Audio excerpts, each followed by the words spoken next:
구약성경 사무엘상 12장 13절에서 18절입니다. 제가 봉독합니다. 이제 너희가 구한 왕, 너희가 택한 왕을 보라. 여호와께서 너희 위에 왕을 세우셨느니라. 너희가 만일 여호와를 경외하여 그를 섬기며 그의 목소리를 듣고 여호와의 명령을 거역하지 아니하며 또 너희와 너희를 다스리는 왕이 너희의 하나님 여호와를 따르면 좋겠지만은 너희가 만일 여호와의 목소리를 듣지 아니하고 여호와의 명령을 거역하면 여호와의 손이 너희의 조상들을 치신 것 같이 너희를 치실 것이라. 너희는 이제 가만히 서서 여호와께서 너희 목전에서 행하시는 이 큰 일을 보라. 오늘은 밀 베는 때가 아니냐. 내가 여호와께 아뢰리니 여호와께서 우레와 비를 보내사 너희가 왕을 구한 일 곧 여호와의 목전에서 범한 죄악이 큼을 너희에게 밝히 알게 하시리라. 이에 사무엘이 여호와께 아뢰매 여호와께서 그날에 우레와 비를 보내시니 모든 백성이 여호와와 사무엘을 크게 두려워하니라. 아멘. 개인적으로나 사회적으로 격변기엔 어떻게 처신해야 되겠습니까? 그 세 번째 시간입니다. 첫째, 사심을 품지 말라 했습니다. 사무엘은 그 오랜 기간 국가의 전권을 쥐고 있는 지도자인데도 불구하고 재정 문제에서 실패하지 않았습니다. 하나님의 사람으로 당연하죠.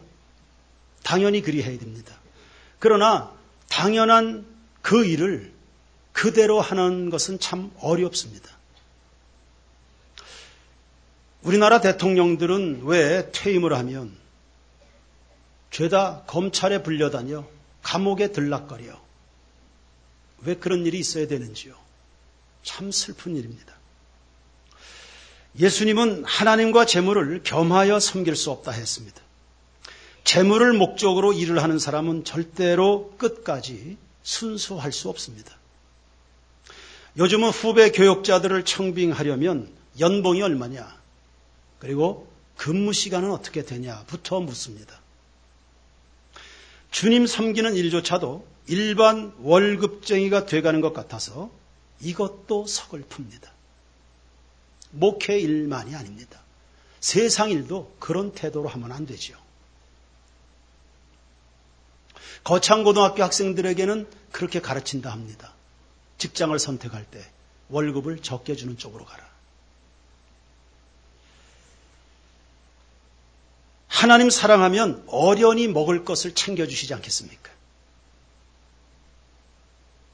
돈부터 챙겨줘야 일하는 생계형 일꾼들이 많아지면 사회는 재미가 없습니다. 교회는 능력을 잃어버립니다. 예수님은 복음 전할 때 두 벌로 지팡이, 전대, 신발 이런 거 챙기지 말아라. 왜요?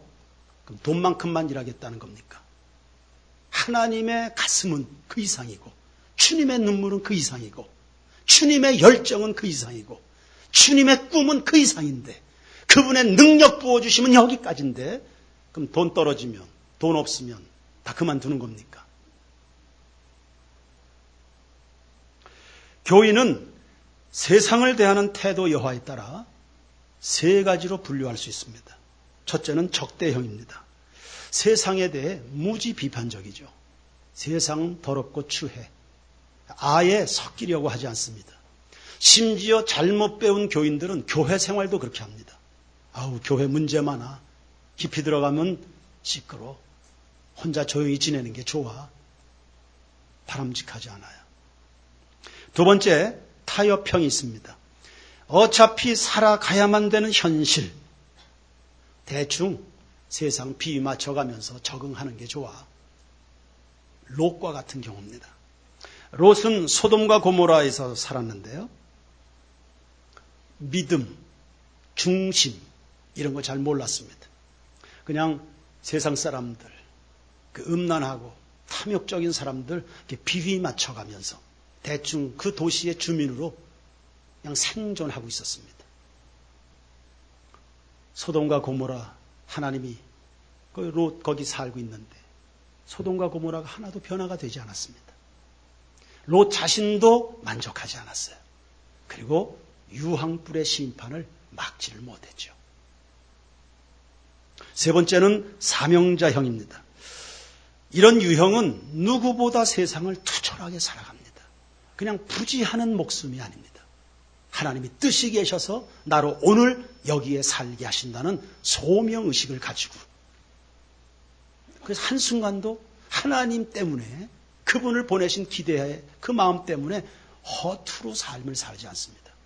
말 한마디도 허투루 하지 않습니다. 이런 사람은 세상에 영향받지 않습니다. 성령으로 충만합니다. 하나님의 은혜로 꽉 들어차 있어서 세상 것들이 들어올 여지가 없습니다. 오히려 누룩처럼 주변을 다 바꿔버릴 뿐이죠. 우리 세인교회 성도들이 마땅히 살아가야 될 삶의 유형이 이 세 번째입니다. 물질, 그리고 자기 위주의 편의주의에 점점 물들어가는 세상, 사심 없는 그리스도인들이 오늘보다 더 많아지면 좋겠습니다. 두 번째, 하나님을 기억하라 했습니다. 9절과 12절을 보시면 하나님의 백성들이 하나님을 잊었다 했네요. 세상에 이런 넌센스, 이런 아이러니가 어디 있습니까? 하나님을 잊은 하나님의 백성이 있을 수 있습니까? 하나님을 잊어버린 하나님, 하나님의 백성이 하나님을 잊고 살아간다. 어떻게 그럴 수 있습니까? 얼마 전 결혼식에 참석을 했습니다. 양쪽 다 믿는 가정이고요. 한쪽은 목사 가정입니다. 예식은 당연히 기독교식인 듯 했습니다. 그리고 예식장도 기독교인들에게 맞춤식으로 준비해 놓은 예식장입니다. 예식장 앞에 이름이 더 채플이라고 붙어 있습니다. 주례 목사님이 하셨습니다. 근데 예식이 그냥 주례사와 서약으로 끝나더라고. 양쪽 가문이 다 하나님의 사람들이고 하나님의 백성들이 모여있는 그 결혼 예배에 어떻게 찬송을 한 절도 안 부를 수 있습니까? 이건 뭐지? 뭐 그럴 수 있지요. 물론 주례사는 참 은혜로웠습니다. 이건 뭐지? 요즘은 다반사로 아예 주례 없이 결혼하는 게 유행처럼 되어 있는데요. 뭐 그런 예식에 비하면 그래도 목사님이 주례하시면서 예식을 진행한 것 10배는 낫습니다. 그런데 어떻게 찬송을 한 절을 안 부르지? 이건 뭘까? 이게 뭘까? 하나님의 백성들에게서 하나님을 추억해 드리는 일이 점점 간소화되고 있는, 이것도 참 슬픕니다. 그 축복된 결혼잔치에 예수님이 주인이 아니에요.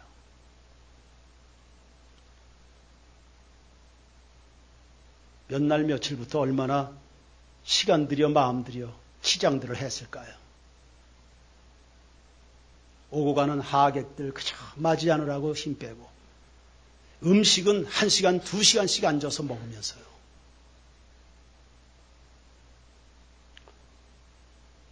그냥 하나님은 손님처럼 왔다 가시는, 멀건 설렁탕에 그냥 소가 한 발 담고 그냥 지나가는 하나님이 그런 신세가 되셨다. 우리 세인교회 성도들은 하나님을 기억해 드리는 일에 더 많은 시간을 쓰도록 해줘야지. 그렇게 해야 되고 말고, 내가 목사인데 그게 내가 할 일이지. 이런 다짐 속에서 예식장을 나오게 됐습니다. 그런 제 마음을 보셨는지, 하나님을 찾는 일이 얼마나 중요한 것인지 그 사례를 다음날 새벽 묵상에서 깨닫게 해주셨습니다. 역대하 26장이었는데 주인공은 남유다의 우시야 왕이었습니다. 16살의 왕이 됐습니다. 그리고 52년간 통치했습니다.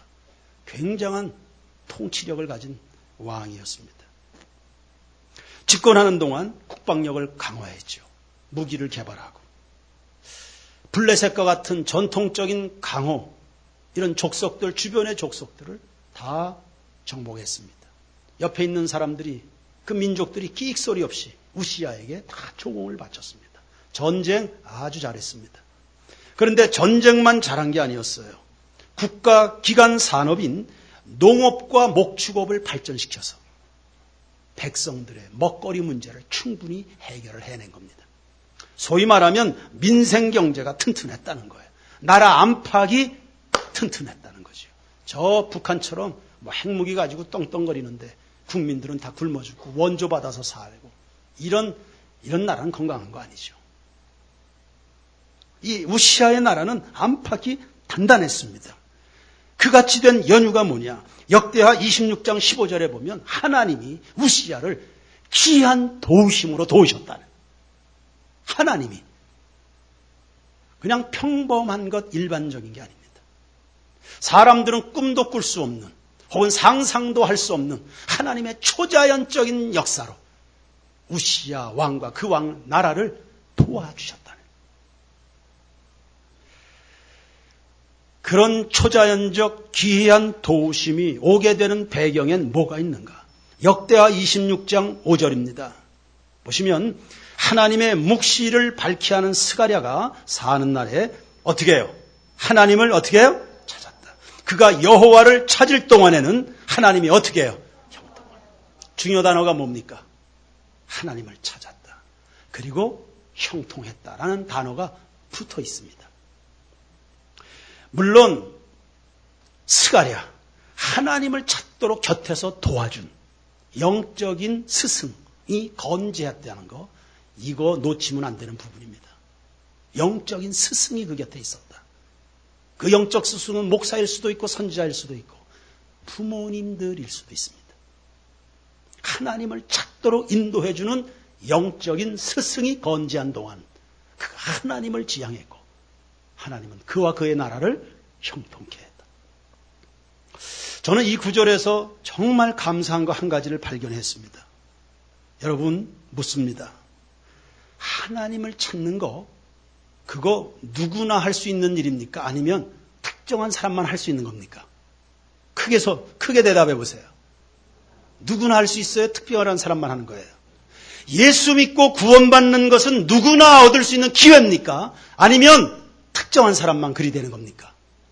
기도하는 거는요? 기도해서 응답받는 것은요?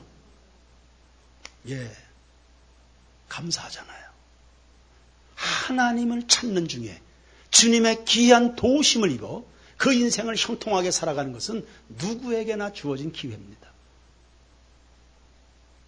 근데 그걸 왜 잘 못하지요?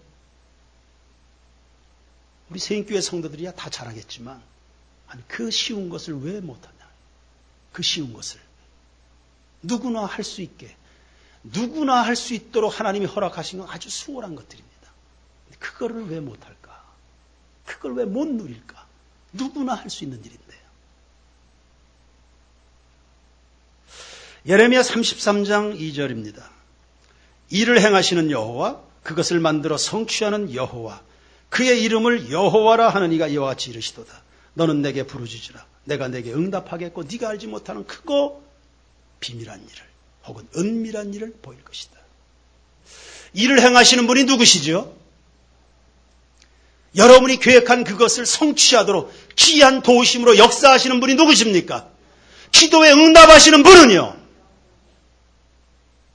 여러분이 미처 알지 못했던 크고도 놀라운 일들을 공개해 주실 분이 누구십니까? 하나님 잊어버리지 마십시오. 이 하나님을 배제한 채 어찌 인생을 살아갈 상상이나 합니까? 이 하나님을 잊어버리고요. 이 하나님을 멸시하고 여러분의 인생이 어떻게 형통할 것을 꿈을 꿀 수 있습니까? 이 하나님을 행하는 것도 성취하는 분도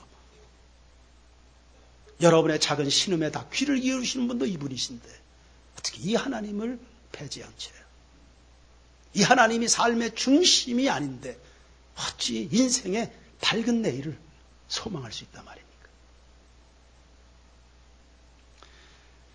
욥기 8장 5절에서 7절입니다. 다 같이 읽읍시다. 시작. 네가 만일 하나님을 찾으며 전능하신 이에게 간구하고 또 청결하고 정직하면 반드시 너를 돌보시고 네 의로운 처소를 평안하게 하실 것이라. 네 시작은 미약하고 네 나중은 창대하리라. 아멘. 하나님을 찾는 것에 구체적인 행위가 나와 있습니다. 부지런입니다. 듬성듬성하지 마십시오. 여러분이 살아있는 동안, 호흡이 있는 날 동안 하나님이 언제나 여러분 앞에 계셔야 됩니다. 간구하십시오. 어느 한순간도 주님의 도우심 없이는 존재할 수 없습니다. 하나님을 기억하기 때문에 정직하게 살아가는 겁니다. 하나님이 시야에서 사라진 사람들이 무슨 짓을 못합니까? 하나님을 기억하니 청결하고 정직하게 살아가는 겁니다.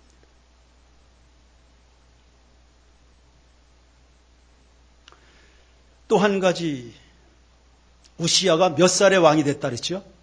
16살입니다. 약관 16살입니다. 나라를 힘있게 이끌었습니다. 영적인 스승이 붙어서 그로 하여금 하나님을 찾을 수 있도록 도와주는 덕분이죠. 누가 그 영적 스승 노릇을 하겠습니까? 누가 하나님을 찾도록 잘 도와주니 그 한 사람을 이끌었을 뿐인데요. 나라가 형통합니다. 한 사람입니다. 단지 한 사람입니다. 한 사람을 할 수 있지 않겠습니까? 거창하게 민족을 이야기하고 원주 35만 운운하지 않겠습니다. 한 사람은 하나님을 찾도록 이끌 수 있지 않습니까? 한 사람은.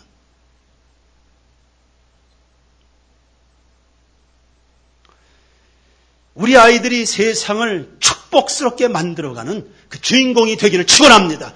우리 애 복주세요를 넘어서요. 우리 아이가 이 세상을 복스럽게 만들어가는 아이가 되기를 원합니다. 그러니 부모된 여러분이요. 아이들을 제발 예배 시간에 데려와 주십시오.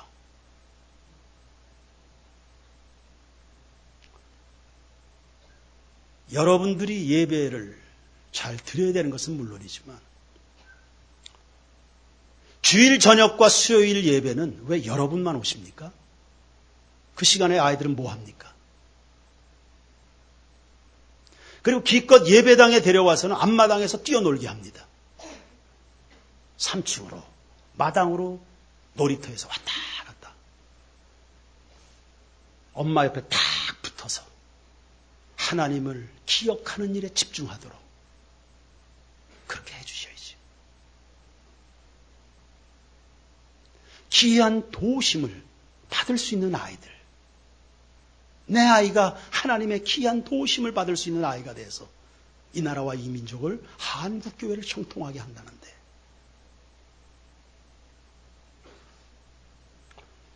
작금의 사회가 마음에 들지 않는 교인들이 많이 있을 겁니다. 화가 나지요?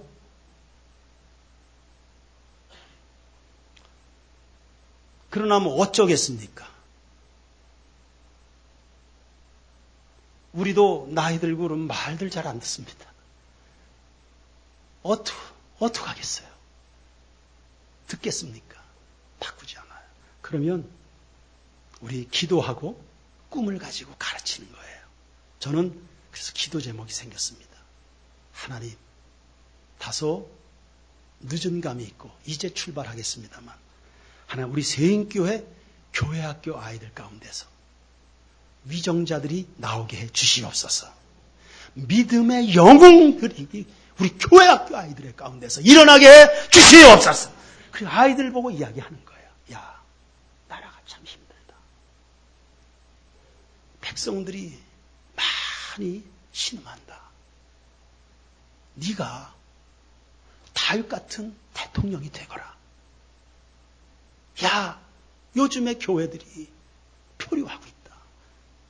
너 모세 같은 목사가 되주라.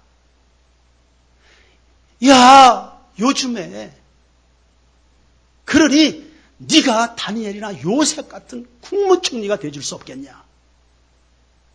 다들 저먹고 사는 것밖에 모르는 이 세상에 바나바처럼 온몸과 재산으로 복음 사역을 위해서 헌신하는 믿음의 부자 네가 되라.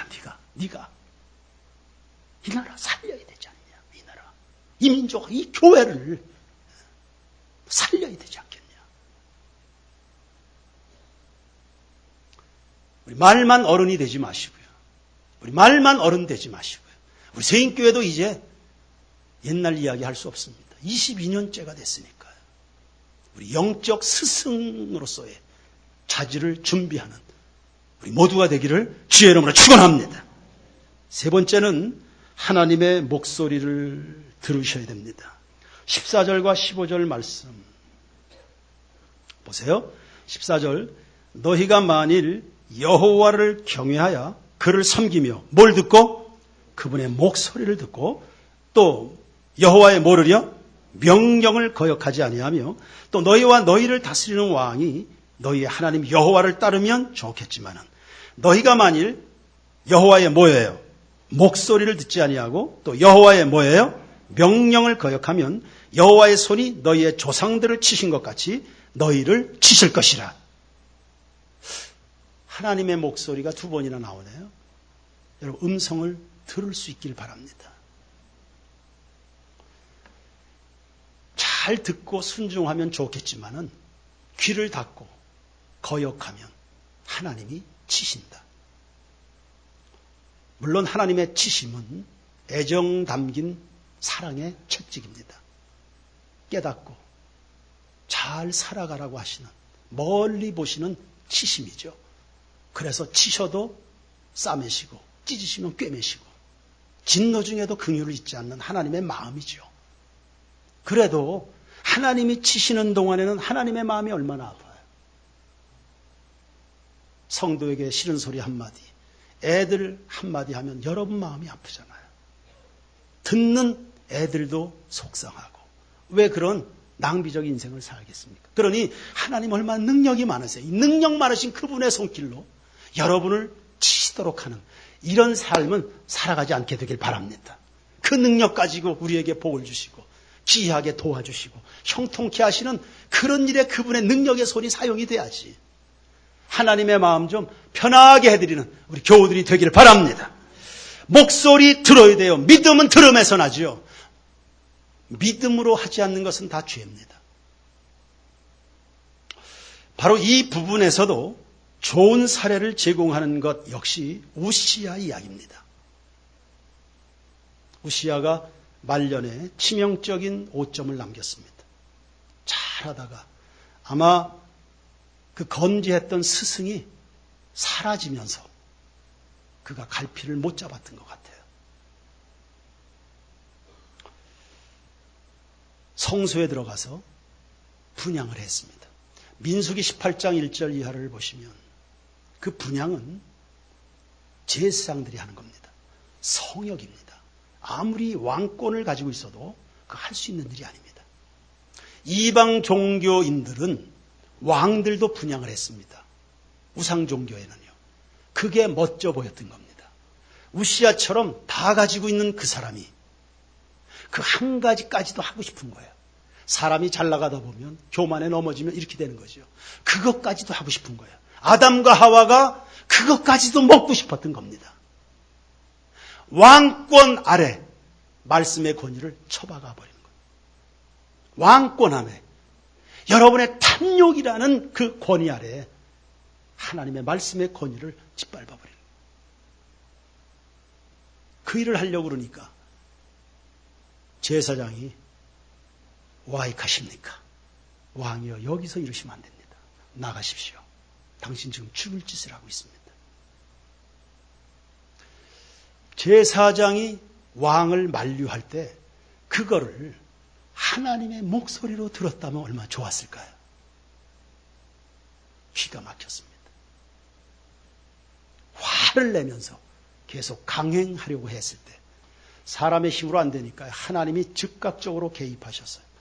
우시야의 이마를 치시니 문둥병이 나타나게 됐습니다. 그리고 우시야는 평생 문둥병으로 살다 죽었습니다. 왕궁에서 쫓겨났습니다. 별궁에 격리 조치됐습니다. 죽었습니다. 열왕들의 묘실에 들어가지를 못했습니다. 다른 곳에 묻혔습니다. 여러분, 들어야 될 하나님의 목소리를 듣지 못하면 다 잃어버리는 겁니다. 우시야, 건강 잃었죠? 목숨 잃었죠? 그리고 격리 조치됐다 그랬습니다. 뭡니까? 격리 조치. 외로움이잖아요. 친구가 없어요. 친구가 없어요. 외로워요. 그리고는 명예 다 잃어버린 겁니다. 말씀의 권위를 침해한 결과입니다. 마태복음 11장 15절 말씀 다 같이 읽어보세요. 시작. 귀 있는 자는 들을지어다. 할렐루야. 하나님이 귀를 만드셨네요. 왜요? 들으라고. 하나님의 음성을 들으라고. 요즘엔 아주 고급진 성능 좋은 보청기가 다 개발이 돼서 막힌 길을 뚫어서. 왜요? 들으라고. 잘 들으라고. 세상에 잡소리들도 많지만 하나님의 음성을 들으라고. 마이크에 고성능의 스피커를 만들어냅니다. 왜요? 들으라고. 저 끝까지, 저 3층까지 잘 들리라고. 저 멀리까지 하나님의 소리를 들을 수 있다. 존 낙스가 스코틀랜드에 종교개혁을 했습니다. 진리가 아닌 것을 다 걷어내기 시작합니다. 존 낙스가 종교개혁을 이루어가는 과정에 사용한 방식이 있습니다. 그게 뭡니까? 백성들의 문맹을 퇴치하는 겁니다. 그래서 지구촌 최초의 초등학교를 설립해서 아이들에게 글을 읽을 수 있도록, 학교 올 수 있는 형편이 안 되는 가난한 아이들은 학비를 대줘가면서 학교를 불러내서 글을 읽을 수 있도록 해줬습니다. 왜요? 성경을 읽으라고. 성경을 읽으라고. 하나님의 음성을 듣는 아이들로 자라나야 된다고. 하나님 말씀을 들으라고.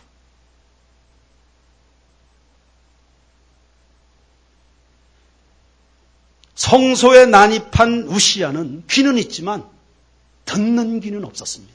귀 있는 자는 들으라. 바꿔 말하면요, 들을 수 있는 귀가 없는 사람도 있다는 겁니다. 귀가 막힌 우시야 다 잃었습니다. 주의 음성을 들을 수 없으면 망하는 겁니다. 우리 세인교회 교우들이여 살게 되기를, 사는 길로 가기를 축원합니다. 16절 이하의 말씀들을 보시면 이제 사무엘이 말씀을 전합니다. 그리고 고별 메시지를 합니다. 사람들이 들으려고 했던 것 같지가 않아요. 이 애절한 고별 설교인데 백성들의 마음이 움직이지 않는 것 같아요. 그랬을 때 하나님 앞에 표적을 구합니다. 하나님, 우레와 비를 내려주셔서 이 땅에 진실로 섬겨야 될 그분은 여호와 하나님이신 것을 알게 하옵소서. 간절히 기도했습니다. 17절에 보시면 그 당시가 밀베는 때라 했습니다. 밀베는 때 5월 중순경입니다. 이때 유대는 건깁니다. 비가 오지 않아요. 천둥벼락 이런 거 없습니다. 그런데 그 맑은 하늘에 천둥벼락과 함께 비가 쏟아지게 되는 거예요. 그것도 한 사람의 기도에 응답하셨어요. 할렐루야. 백성들이 깨닫게 됐죠. 세미한 말씀에는 깨닫지 못했어요. 그랬으면 얼마나 좋았을까. 그게 고급신앙인데 꼭 뭔가를 보여줘야 깨닫게 되는 사람들, 아직 어린아이들입니다. 이스라엘 백성들은 천둥벼락을 통해서 드디어 하나님의 목소리를 듣게 된 거예요. 그래서 18절 제일 마지막에 보면 이스라엘 백성들이 하나님과 사무엘을 두려워했다. 저희 교회 한 집사님이 있습니다. 청년 때부터 신앙훈련도 받을 만큼 받았습니다. 은혜 있었다는 뜻이죠. 받은 바 하나님 앞에 은사도 있습니다. 그런데 몇 가지의 시험거리에 걸려서 교회는 나오는데 남의 교회처럼 교회와 소원해져서 한 2, 3년을 그렇게 지냅니다. 아깝지 않아요? 아깝잖아요. 하나님께서 쓰시기 시작하면 아주 소중한 사람인데 아깝죠. 기회 있을 때마다 권면했습니다. 그러면 안 된다. 하나님 사랑해야지. 성실하십시오. 그리고 시험은 넘어야지요. 시험거리는 넘으라고 있는 거니까 시험 넘으셔야죠. 그리고 이러이러한 은사가 있으니까 이런 부분에서 봉사 좀 하시오. 그렇게 했지만 매번 전 아직 준비가 안 됐습니다. 다음에요. 그러기 일쑤였습니다. 그러던 어느 날에 그 집사님 발에 발바닥에 상처가 생겼습니다. 그는 당뇨 수치가 아주 높은 그런 사람이에요. 발바닥에 상처가 났는데 이게 아물질 않네요. 점점점 확장이 돼서 그리고 이게 합병증까지 와서 다리 전체가 코끼리 다리처럼 퉁퉁 부어오른 거예요. 놀래서 병원 응급실로 갔죠. 의료진들이 그래 뭐 최선을 다해서 치료하겠지만 다리를 절단할 수도 있다. 아이고 다리를 절단할 수도 있다. 이게 무슨 날벼락입니까? 이제 40대 중반밖에 안 됐는데. 그때가 토요일이었습니다. 그 다음날 주일까지 하나님 앞에 뭐 얼마나 기도했는지요. 본인 말로 그래요. 자기 평생 기도한 것보다 그 이틀 동안 하나님 앞에 엄청나게 기도했다. 그 기도하면서 이런 마음을 가졌답니다. 하나님 앞에. 하나님, 저 다리 안 자르고 걸어서 이 병원을 나설 수 있다면 그렇게 해주시면 목사님이 나에게 뭔가를 말씀하셨는데 그게 난 뭔지는 모르지만 내가 건강하게 나가면 목사님이 시키는 대로 다 하겠습니다. 그리고 이제 월요일 되고 화요일 돼서 제가 신방을 갔죠. 그 이야기를 쭉 하는 거예요. 그래서 목사님 제가 무슨 봉사를 하면 좋겠습니까? 그래서 이러한 일을 내가 마음속에 계속 몇 년째 가지고 있었다. 섬겨라. 제가 그 집사에게 그렇게 이야기했습니다. 목회 정말 쉽다. 얼마나 쉬우냐. 하나님이 한 번 이렇게 하시면 뭐든지 시키는 대로 하겠다니까.